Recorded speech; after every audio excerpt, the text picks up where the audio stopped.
ఆపత్కాలమందు యెహోవా నీకు ఉత్తరమిచ్చునుగాక. కీర్తనలు 20 అధ్యాయము 1 ప్రార్థించినప్పుడు సజీవుడైన దేవుడు నీ మొరను ఆలకిస్తాడు, జవాబిస్తాడు.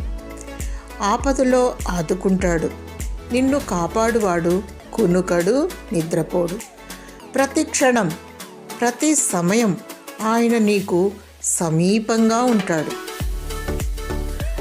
ఆపద కలిగినప్పుడు నాయకులపై, బలాఢ్యులపై, ఇతర మనుషులపై ఆశ పెట్టుకుంటాము.